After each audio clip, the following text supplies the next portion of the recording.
দর্শক, নীলফামারী উত্তরা ইপিজেটের সবশেষ পরিস্থিতি জানাতে সরাসরি যুক্ত হচ্ছেন সহকর্মী আমিরুল ইসলাম। আমিরুল, সেখানকার সবশেষ পরিস্থিতি জানাবেন আমাদেরকে।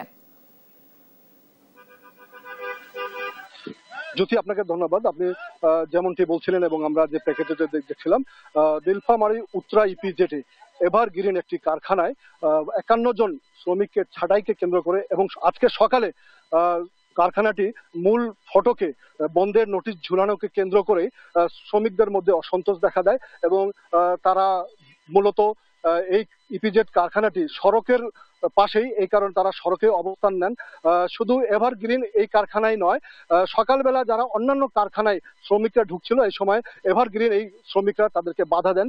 এই নিয়ে তারা এক ধরনের তাদের মধ্যে উত্তেজনা সৃষ্টি হয়। পরে আইন শৃঙ্খলা বাহিনী খবর দেওয়া হলে যৌথ বাহিনী এখানে আসে এবং তাদেরকে দমনের চেষ্টা করে। এই সময় তাদের আইন শৃঙ্খলা বাহিনীর গুলিতে একজন নিহত হওয়ার আমরা খবর পেয়েছি।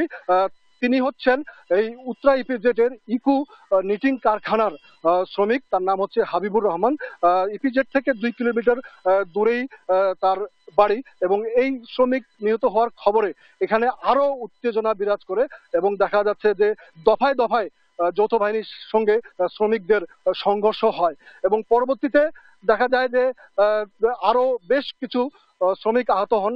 তারা এখনো নীলফামারী সদর হাসপাতালে চিকিৎসাধীন আছেন এবং পরবর্তীতে আইন শৃঙ্খলা বাহিনী পুরো পরিস্থিতি নিয়ন্ত্রণে নেয় এবং প্রায় 6 ঘন্টা এখানে সৈয়দপুর এবং নীলফামারী যে মহাসড়কটি রয়েছে এটি বন্ধ, যান চলাচল বন্ধ হয়ে যায়। তবে এখনো বলা যাচ্ছে না, আপনি দেখতে পাচ্ছেন যে এখনো যৌথ বাহিনী এই ইপিজেড কারখানায় এরিয়ায় নিয়ন্ত্রণ নিয়েছে এবং তাদের অবস্থান এখনো দৃঢ় আছে এবং এখনো থমথমে অবস্থা বিরাজ করছে।